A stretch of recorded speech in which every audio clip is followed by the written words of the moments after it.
નમસ્કાર વિદ્યાર્થી મિત્રો, અગાઉના લેક્ચરમાં આપણે વિદ્યુત ફ્લક્સની વાત કરી. હવે એમાં આપણે થોડુંક વધારે વિચારવાનું છે. વિદ્યુત ફ્લક્સનો કન્સેપ્ટ મેં તમને સમજાવી દીધો છે. વિદ્યાર્થી મિત્રો, આગળનો જે લેક્ચર છે એમાં ક્ષેત્રફળ સદિશને મેં એ વડે દર્શાવ્યો હતો. ક્ષેત્રફળ સદિશ એને મેં એ વડે દર્શાવ્યો હતો. તમારી બુકમાં ક્ષેત્રફળ સદિશ છે એને ડેલ્ટા એસ વડે દર્શાવ્યો છે. સૂક્ષ્મ ક્ષેત્રફળ સદિશ ડેલ્ટા એસ તમારી બુકમાં ડેલ્ટા એસ વડે ક્ષેત્રફળ સદિશને દર્શાવ્યો છે. બીજો કોઈ ફેર નથી. વિદ્યાર્થી મિત્રો, હવે આપણે આજે વાત કરવાની છે કે વિદ્યુત ફ્લક્સની વ્યાપક વ્યાખ્યા. વિદ્યુત ફ્લક્સ છે એની આપણે વ્યાપક વ્યાખ્યા સમજવાની છે. તો એના માટે સૌથી પહેલા આપણે શું કરવાનું તો કે એક તો વિદ્યુત ક્ષેત્ર લેવાનું. તમે જોઈ શકો મેં આ રીતે વિદ્યુત ક્ષેત્ર અનિયમિત દર્શાવ્યું છે. વિદ્યુત ક્ષેત્ર છે એ આ રીતે મેં દર્શાવ્યું છે. હવે આ જે વિદ્યુત ક્ષેત્ર હોય, બરોબર, આકૃતિ વિચારો તો આમ થશે કે આ રીતનું આપણું વિદ્યુત ક્ષેત્ર છે. આ રીતનું આપણું વિદ્યુત ક્ષેત્ર છે. હવે એમાં આપણે શું કરવાનું તો કે પૃષ્ઠ રાખવાનું, કોઈ એક સમતલ રાખવાનું છે. જો વિચારશો તો તમને આ થિયરી એકદમ સરળતાથી સમજાશે. બરોબર, આ માનો કે આપણું અનિયમિત વિદ્યુત ક્ષેત્ર છે. આ આપણું વિદ્યુત ક્ષેત્ર છે. હવે આ વિદ્યુત ક્ષેત્ર છે એમાં આપણે કોઈ એક સમતલને રાખવાનું. બરોબર, સમતલને રાખશું એટલે તમે જોઈ શકો કે આ ક્ષેત્ર રેખાઓ છે, ક્ષેત્ર રેખાઓ એ આ રીતે સમતલમાંથી બહાર નીકળશે. તમે જોઈ શકો છો આપણું સમતલ છે એમાંથી ક્ષેત્ર રેખાઓ, વિદ્યુત ક્ષેત્ર રેખાઓ બહાર નીકળે છે. એટલે અહીંયા મેં તમને આકૃતિ એ પ્રકારની બતાવી છે કે આપણું કોઈ સમતલ છે, સમતલ અથવા એવું કહો કે પૃષ્ઠ છે, એને વિદ્યુત ક્ષેત્રમાં રાખ્યું છે. વિદ્યુત ક્ષેત્રમાં રાખ્યું તો શું થયું તો કે આ જે સમતલ છે આપણું, આ સમતલ એમાંથી ક્ષેત્ર રેખાઓ પસાર થાય છે. જો સમતલમાંથી વિદ્યુત ક્ષેત્ર રેખાઓ પસાર થાય છે. જેવી રીતે અહીંયા મેં તમને બતાવ્યું આ રીતે તમે જોઈ શકો કે આ સમતલ છે એમાંથી આ રીતે ક્ષેત્ર રેખાઓ પસાર થાય છે. જો આ ક્ષેત્ર રેખાઓ છે એ પસાર થાય છે. હવે આપણે વિચારવાનું એવું છે કે આ આખું પૃષ્ઠ છે આપણું, આખું પૃષ્ઠ, આખું સમતલ, એની સાથે સંકળાયેલું આપણે ફ્લક્સ શોધવું છે. આખા પૃષ્ઠ સાથે સંકળાયેલું આપણે ફ્લક્સ શોધવું છે. તો એકદમ સાદો વિચાર કરવાનો કે આ આપણું સમતલ બને કેવી રીતે તો કે આવા નાના સૂક્ષ્મ ખંડો તમે વિચારો, આવા નાના સૂક્ષ્મ ખંડો વિચારો. બરોબર, તો મેં સમજાવવા માટે અહીંયા પૃષ્ઠખંડ છે, પૃષ્ઠખંડ આને કહેવાય. આ પૃષ્ઠખંડ એક, આ બીજો પૃષ્ઠખંડ, એવી રીતે આ ત્રીજો સૂક્ષ્મખંડ, એવી રીતે ચોથો સૂક્ષ્મખંડ. આ રીતે ઘણા બધા ટુકડાઓ ભેગા થશે. પૃષ્ઠખંડના નાના ટુકડાઓ ઘણા બધા ભેગા થશે ત્યારે આપણું આખું સમતલ બનશે. વિદ્યાર્થી મિત્રો, આ આપણું સમતલ છે, આ સમતલ, બરોબર, આ સમતલ કેવી રીતે બને તો તમે વિચારી શકો કે આવા ઘણા બધા ટુકડાઓ ભેગા થાય. જો આવા નાના ઘણા બધા ટુકડાઓ ભેગા થાય, આ એક ટુકડો, એની બાજુમાં બીજો ટુકડો, એની બાજુમાં ત્રીજો ટુકડો, આવા ઘણા બધા ટુકડાઓ તમે ભેગા કરશો ત્યારે આખું આ સમતલ બનશે. એટલે આપણે કલ્પના શું કરવાની છે તો કે સૂક્ષ્મ ખંડોમાં કલ્પના કરવાની છે કે ભાઈ આ આખું સમતલ છે તો એ બને કેવી રીતે તો કે આવા નાના સૂક્ષ્મ ખંડો ઘણા બધા ભેગા થશે ત્યારે આખું આપણું સમતલ બનશે. હવે અહીંયા મેં એક પૃષ્ઠખંડ દર્શાવ્યો છે. જો સમજવા માટે મેં એક પૃષ્ઠખંડ અહીંયા ધ્યાનમાં લીધો છે. બરોબર, તો આ એક મેં પૃષ્ઠખંડ વિચાર્યો છે. એમાં વિદ્યુત ક્ષેત્ર જો આ દિશામાં છે, બરોબર, આ જે બિંદુ છે અહીંયા વિદ્યુત ક્ષેત્ર આ દિશામાં મેં દર્શાવ્યું છે. હવે પૃષ્ઠ સદિશની વાત કરવામાં આવે, ડેલ્ટા એસ, પૃષ્ઠ સદિશ ડેલ્ટા એસ છે આપણો, પૃષ્ઠ સદિશ ડેલ્ટા એસ. હવે આપણે એની વાત કરવાની છે કે એ કેવી રીતે દોરવામાં આવે. તો કે એ હંમેશા બરાબર સમતલને લંબ રૂપે દોરવામાં આવે. અને કેટલા મૂલ્યનો દોરવાનો? તો કે આપણું આ જે પૃષ્ઠખંડ છે, આપણો આ પૃષ્ઠખંડ, એટલો જે આપણો આ પૃષ્ઠખંડ આપણે વિચારી છે, આ પૃષ્ઠખંડ એનું સૌથી પહેલા તમારે ક્ષેત્રફળ શોધવાનું. ક્ષેત્રફળ મળી જાય એટલા મૂલ્યનો પૃષ્ઠ સદિશ દોરવામાં આવે છે. કેવી રીતે? તો કે પૃષ્ઠને લંબ રૂપે.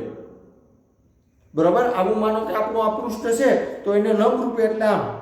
બરાબર, સૌથી પહેલા શું કરવાનું? તો કે આ જે આપણું પૃષ્ઠ છે, બરાબર, હું આને એક માનો કે સૂક્ષ્મ ખંડ કહું છું સમજવા માટે, કે આ માનો કે આપણો એક સૂક્ષ્મ ખંડ છે. તો પહેલા શું કરવાનું? તો કે આનું તમારે ક્ષેત્રફળ શોધવાનું.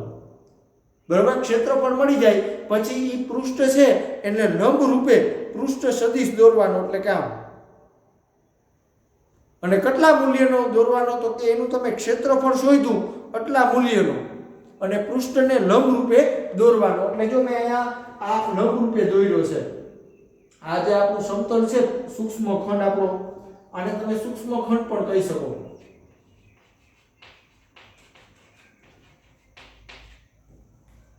આ સૂક્ષ્મ ખંડ છે એનો ક્ષેત્રફળ સદિશ મેં ડેલ્ટા એસ કીધો છે. હવે આ આપણે નાનો જે સૂક્ષ્મ ખંડ છે એની સાથે સંકળાયેલું ફ્લક્સ પહેલા શોધવાનું. આપણે આખી ગણતરી શું કરવાની છે? તો કે આખું પૃષ્ઠ છે, આખું પૃષ્ઠ, આપણું આખું પૃષ્ઠ, એની સાથે સંકળાયેલું ફ્લક્સ શોધવાનું છે. પણ આ ફ્લક્સ શોધવા માટે આપણે શું કરવાનું? તો કે એ સમતલ છે એને સૂક્ષ્મ ખંડોમાં કલ્પના કરવાની. આવા સૂક્ષ્મ ખંડોમાં આપણે કલ્પના કરવાની. હવે સમજવા માટે મેં અહીંયા એક પૃષ્ઠખંડ બતાવ્યો છે. તો આ એક પૃષ્ઠખંડ છે એની સાથે સંકળાયેલું ફ્લક્સ સૌથી પહેલા શોધવાનું. તો આની સાથે સંકળાયેલું ફ્લક્સ કેટલું હોય? તો એના માટે મેં અગાઉના લેક્ચરમાં વાત કરી, બરોબર, કે આ જે ખંડ છે, આ ખંડ એનો ક્રમ હું આપી દઉં. જે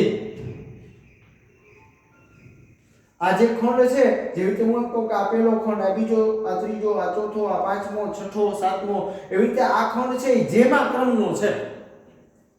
તો એના માટે જેમાં ખંડ સાથે સંકળાયેલું ફ્લક્સ શોધવું હોય તો આપણી પાસે સૂત્ર છે કે phi બરાબર E ડોટ સદિશ A. આવું મેં તમને સૂત્ર કીધું. A ને બદલે અહીંયા ડેલ્ટા S છે. A ને બદલે આપણે અહીંયા ડેલ્ટા S આવશે. phi J, બરોબર, જેમાં ક્રમનો છે તો એની સાથે સંકળાયેલું ફ્લક્સ એટલે phi J બરાબર EJ ડોટ ડેલ્ટા SJ. હવે વિદ્યાર્થી મિત્રો, આપણું આ જે ખંડ છે, આ ખંડ એ બધા સૂક્ષ્મ છે. ખંડ આપણા સૂક્ષ્મ છે તો બધી જગ્યાએ વિદ્યુત ક્ષેત્ર તમે અચળ લઈ શકો. બધી જગ્યાએ આપણે વિદ્યુત ક્ષેત્ર છે એ અચળ ગણી શકાય, કારણ કે આપણા ખંડ સૂક્ષ્મ છે એટલે. બરાબર, તો એની સાથે સંકળાયેલું વિદ્યુત ક્ષેત્ર છે એ પણ આપણું સૂક્ષ્મ જ આવશે. પણ આ કેવું લેવાનું થાય? અચળ લેવાનું થાય. એટલે આનાથી આગળ, બરાબર, આનાથી આગળ તમે આમ પણ લખી શકો કે phi બરાબર E ડોટ ડેલ્ટા S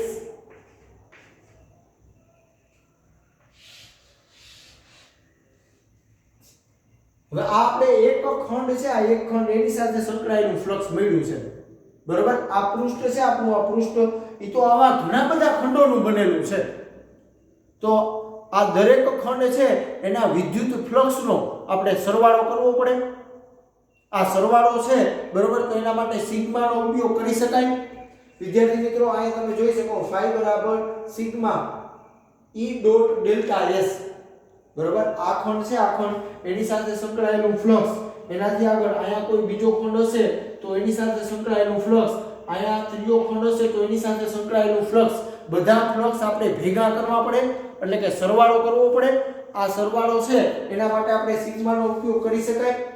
એટલે phi બરાબર sigma E dot delta S. બરોબર, બુકમાં તમને આ રીતે સૂત્ર આપ્યું છે. બરોબર, હવે આ આપણો ડેલ્ટા S છે, બરોબર, એ સૂક્ષ્મ છે. બરોબર, સૂક્ષ્મ છે એટલે મેં લખ્યું છે કે limit delta S tends to 0 લેતા દરેક પૃષ્ઠખંડને શૂન્યવત નાનો લેતા. બરોબર, બધા જે આ સૂક્ષ્મ ખંડ છે બે સમજવા માટે અહીંયા પૃષ્ઠખંડ છે એ મોટા દર્શાવ્યા છે, બાકી એકદમ સૂક્ષ્મ જ આપણે વિચારવાના છે.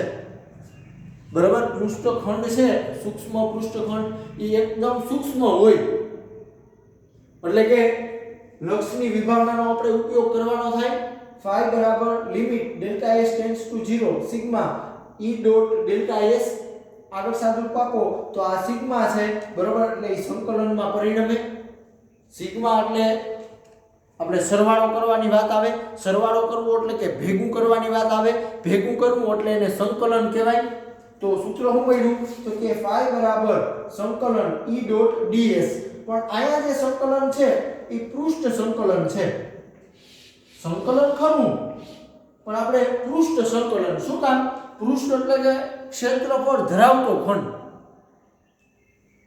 રેખીય સંકલન નહીં આપણે ટુકડા જે આ જોડવાના છે આજે આપણે બધા ટુકડા જે જોડવાના છે એ કેવા છે ક્ષેત્રફળ ધરાવતા ટુકડા જોડવાના છે જો ત્યારે આખું આપણું સમતલ બનશે એટલે અહીંયા જે સંકલન આવે એ પૃષ્ઠ સંકલન આવે સંકલનના વિદ્યાર્થી મિત્રો પ્રકાર આવે રેખીય સંકલન બરાબર આપણે આવા ખાલી આવી લાઈન જોડવાની હોય આ એક નાનો લંબાઈનો ટુકડો બીજી નાની લંબાઈનો ટુકડો આવા નાના નાના લંબાઈ ધરાવતા ટુકડા જોડવાના હોય તો એના માટે રેખીય સંકલન આવે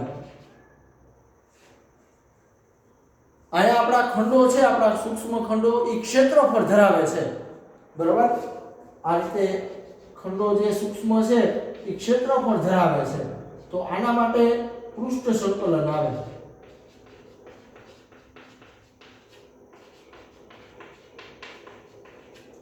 અને આનાથી આગળ જો કદ ધરાવતા ટુકડા જોડવાના હોય તો એના માટે કદ સંકલન આવે ટૂંકમાં ઘનફળ ધરાવતો હોય બરાબર આપણા સૂક્ષ્મ ટુકડા છે જો ઘનફળ ધરાવતા હોય તો એના માટે કદ સંકલન આવે બરાબર સમજો વિદ્યાર્થી મિત્રો અહીંયા આપણે જે આ ટુકડા જોડવાના છે એ કેવા છે ક્ષેત્રફળ ધરાવતા ટુકડા છે તો એના માટે પૃષ્ઠ સંકલન આવશે એટલે તમે જોઈ શકો કે phi બરાબર સંકલન પણ પૃષ્ઠ સંકલન e ડોટ ds બરાબર આ આપણું સૂત્ર છે તમને ટેક્સ્ટ બુકમાં આ સૂત્ર આપ્યું નથી પણ વિદ્યાર્થી મિત્રો MCQ માં અને દાખલામાં ક્યાંક આપણે આનો ઉપયોગ આવશે હવે એના ઉપરથી તમે બીજી વ્યાખ્યા આપી શકો છો ફ્લક્સની કે કોઈ પણ પૃષ્ઠ સાથે બરોબર આ જે આપણું પૃષ્ઠ છે અથવા હું કહી કે સમતલ છે કોઈ પણ સમતલ સાથે સંકળાયેલું ફ્લક્સ કેટલું હોય તો કે ક્ષેત્રનું તે પૃષ્ઠ પરનું પૃષ્ઠ સંકલન જો ક્ષેત્રનું આ ક્ષેત્ર છે આપણું વિદ્યુત ક્ષેત્ર એનું પૃષ્ઠ સંકલન કરવાનું તે પૃષ્ઠ પરનું પૃષ્ઠ સંકલન એટલે વિદ્યાર્થી મિત્રો અગાઉના લેક્ચરમાં મેં તમને વિદ્યુત ફ્લક્સની વ્યાખ્યા કીધી હતી અહીંયા પાછી બીજી વ્યાખ્યા આવી કે કોઈ પણ પૃષ્ઠ સાથે સંકળાયેલું ફ્લક્સ કેટલું હોય તો કે એ જે ક્ષેત્ર છે ક્ષેત્ર સદિશ છે આપણું ક્ષેત્રનું તે પૃષ્ઠ પરનું પૃષ્ઠ સંકલન કરવાનું જો આ પૃષ્ઠ સંકલન કરવાનું બરાબર તો તમને એની સાથે સંકળાયેલું ફ્લક્સ મળી જાય એટલે આ જે વાત થઈ વિદ્યાર્થી મિત્રો બરાબર એ વિદ્યુત ફ્લક્સની વ્યાપક વ્યાખ્યાની વાત થઈ બરાબર ટેક્સ્ટ બુકમાં તમને આ સૂત્ર આપ્યું નથી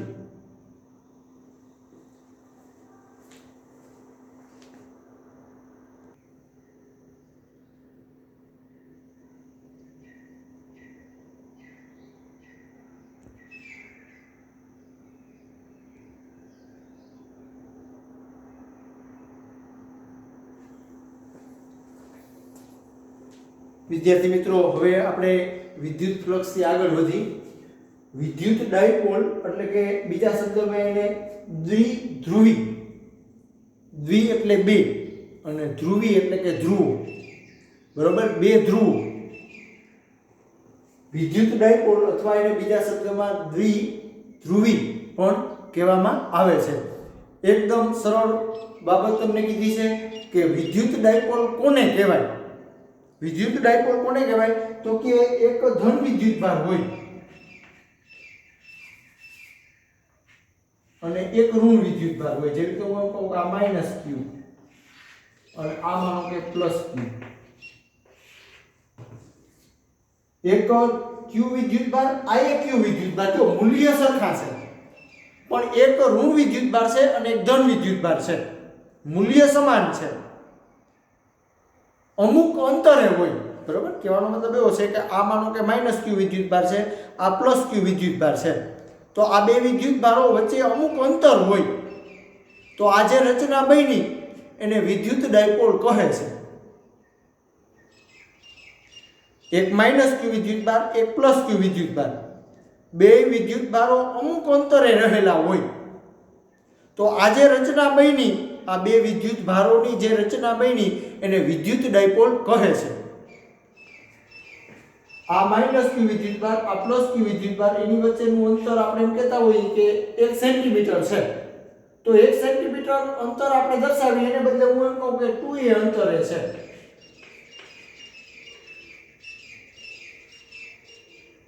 તો આ જે રચના બની એને વિદ્યુત ડાયપોલ કહે છે. વ્યાખ્યા બરાબર સમજો. એકબીજાથી અમુક અંતરે રહેલા બે સમાન, જો મૂલ્ય સમાન, આ એક q વિદ્યુતભાર, આ પણ q વિદ્યુતભાર, મૂલ્ય સમાન અને વિરુદ્ધ પ્રકારના વિદ્યુતભારો, એક ધન વિદ્યુતભાર છે, એક ઋણ વિદ્યુતભાર છે. જો વિરુદ્ધ પ્રકારના વિદ્યુતભારોની જોડને વિદ્યુત ડાયપોલ કહે છે. વિદ્યાર્થી મિત્રો, વિદ્યુત ડાયપોલ ઉપરથી આપણે આગળ પણ થિયરી આવશે, એટલે કન્સેપ્ટ બરાબર સમજો. એક -q વિદ્યુતભાર, તો સામે બીજો +q વિદ્યુતભાર, તો આ જે રચના બની બે વચ્ચે અમુક અંતર છે, બરાબર. આ જે રચના બની એને વિદ્યુત ડાયપોલ કહે છે. હવે વિદ્યુત ડાયપોલ છે એ સદિશ રાશિ છે, તો એની દિશા કઈ હોય? તો કે ઋણ વિદ્યુતભાર હોય, આ ઋણ વિદ્યુતભાર ત્યાંથી ધન વિદ્યુતભાર તરફ હોય, એને p વડે દર્શાવવામાં આવે. જો સ્મોલ p. વિદ્યુત ડાયપોલ સદિશ રાશિ છે, એની દિશા કઈ હોય? તો કે આપણો ઋણ વિદ્યુતભાર હોય ત્યાંથી ધન વિદ્યુતભાર તરફ વિદ્યુત ડાયપોલની દિશા લેવામાં આવે છે. હવે વિદ્યાર્થી મિત્રો, આ જે અંતર આપણે એમ કહેતા હોય કે 1 સેન્ટીમીટર અંતર છે કે 1 મિલીમીટર અંતર છે, તો આ અંતરને અહીંયા મેં 2a વડે દર્શાવ્યું છે. જેવી રીતે આપણે 1 સેન્ટીમીટર કહેતા હોઈએ એને બદલે મેં અહીંયા અંતર છે એને 2a વડે દર્શાવ્યું છે. તો આ જે રચના બની એને વિદ્યુત ડાયપોલ કહે છે. હવે આ -q વિદ્યુતભાર, આ +q વિદ્યુતભાર, એનું જ્યાં કેન્દ્ર હોય બરાબર વચ્ચે એને ડાયપોલનું કેન્દ્ર કહેવામાં આવે.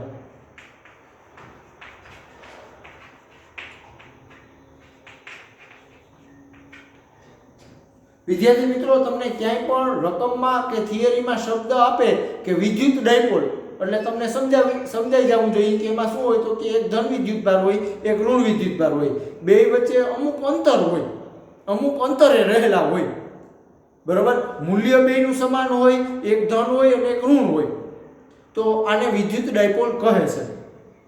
હવે આજે આપણી રચના થઈ એને વિદ્યુત ડાયપોલ કહેવામાં આવે.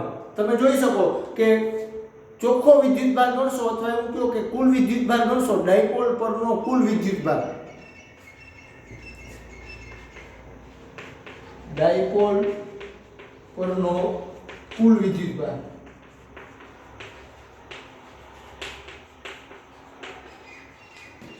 તો 0 આવશે, બરાબર. તમે જોઈ શકો કે આ +q છે,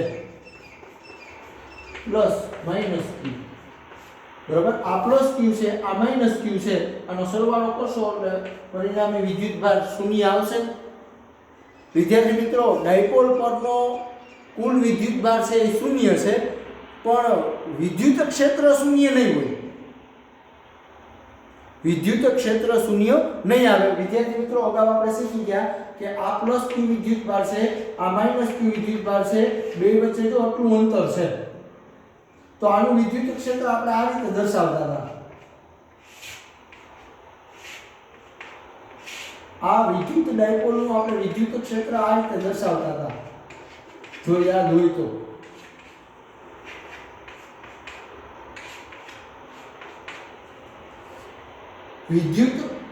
વિદ્યુતભાર છે, પરિણામી વિદ્યુતભાર 0 છે, પણ વિદ્યુત ક્ષેત્ર 0 નથી. શું કામ? તો કે બે વચ્ચે જો આટલું અંતર છે, બે વિદ્યુતભારો અમુક અંતરે રહેલા છે, એટલે પરિણામી વિદ્યુત ક્ષેત્ર 0 નથી.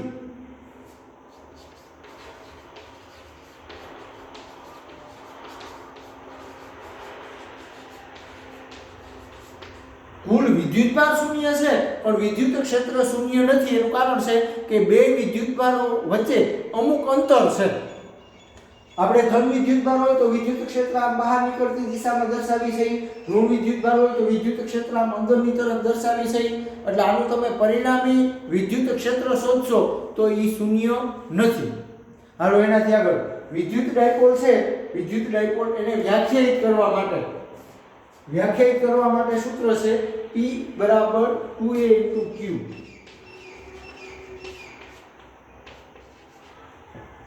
વિદ્યાર્થી મિત્રો આ સૂત્રનો તમારે ઘણી જગ્યાએ ઉપયોગ આવશે.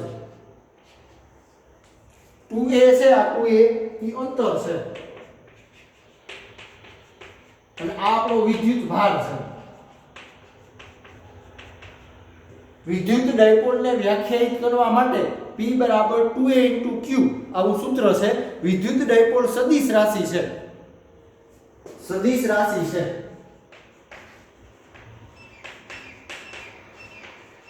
એની દિશા કઈ હોય તો કે ઋણ વિદ્યુત ભારથી -Q થી +Q તરફ. એટલે કે ઋણ વિદ્યુતભાર હોય ત્યાંથી ધન વિદ્યુતભાર તરફ વિદ્યુત ડાયપોલની દિશા લેવામાં આવે છે. હાલો એકમ કેવો હોય તો સૂત્ર મેં લખ્યું છે, જો એનો એકમ કેવો હોય તો અંતર છે એટલે મીટર અને વિદ્યુતભાર એટલે કુલમ * મીટર. આ એનો એકમ થશે કુલમ * મીટર.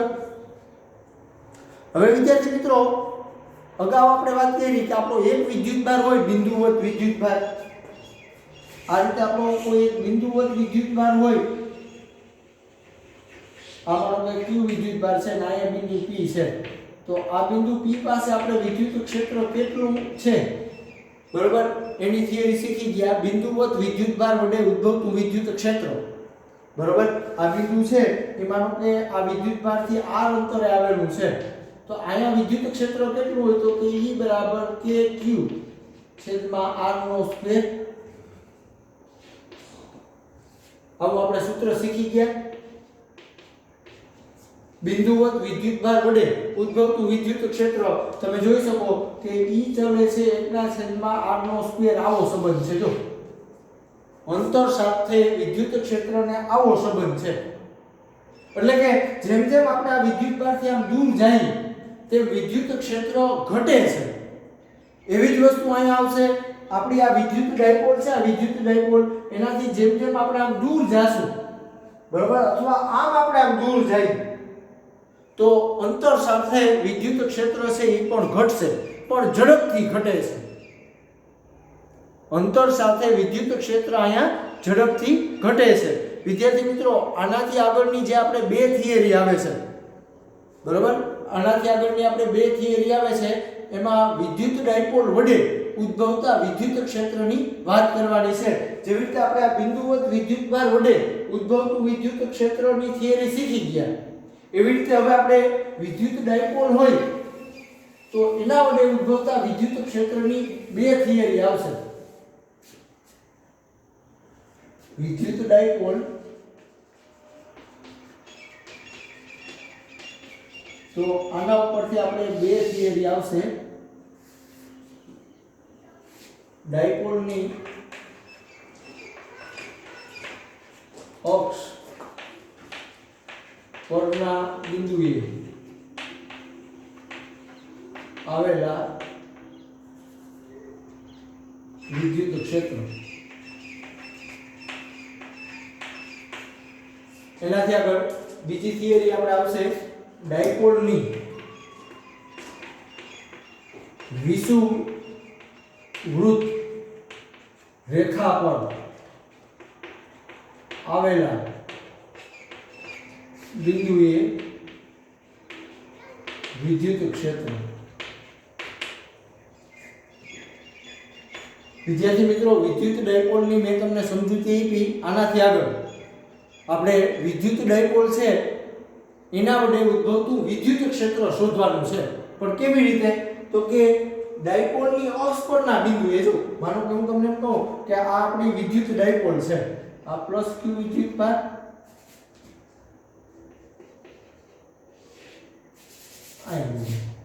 આમાંનો કે પ્લસ q વિદ્યુતભાર અને આમાંનો કે માઈનસ q વિદ્યુતભાર. બે વચ્ચેનું અંતર છે, આ બે વિદ્યુતભારો છે એનું અહીંયા મધ્ય કેન્દ્ર છે. આ અંતર છે u1 કે 2a છે.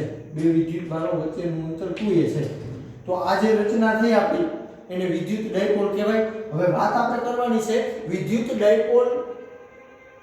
ડાયપોલની અક્ષ પરના બિંદુએ વિદ્યુત ક્ષેત્ર, એટલે આ વિદ્યુત ડાયપોલની અક્ષ કહેવાય. જો આમ ઊભી અક્ષ છે એ વિદ્યુત ડાયપોલની અક્ષ કહેવાશે. જેવી રીતે હું તમને એમ કહું કે અહીંયા માઈનસ q વિદ્યુતભાર છે અને અહીંયા પ્લસ q વિદ્યુતભાર છે, તો વિદ્યુત ડાયપોલની અક્ષ એટલે આપણે આમ ઊભી અક્ષ છે એને વિદ્યુત ડાયપોલની અક્ષ કહેવાય. હવે અહીંયા માનો કે કોઈ બિંદુ P છે, ધારો કે અહીંયા, તો અહીંયા વિદ્યુત ક્ષેત્ર કેટલું હોય? આ આપણી વિદ્યુત ડાયપોલ છે, બરોબર, અને આ ડાયપોલની અક્ષ છે જો આ ઊભી. હવે અહીંયા મેં બિંદુ P બતાવ્યું છે, બરોબર, આ બિંદુ P મેં બતાવ્યું છે, અહીંયા વિદ્યુત ક્ષેત્ર કેટલું હોય? તો આ આપણી એક થિયરી થઈ.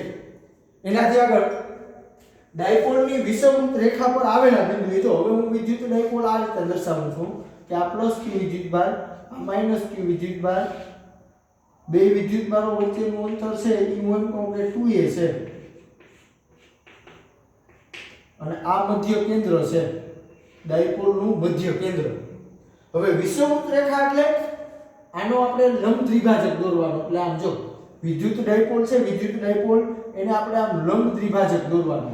તો આ જે રેખા મળે એને વિષમવૃત્ત રેખા કહેવાશે.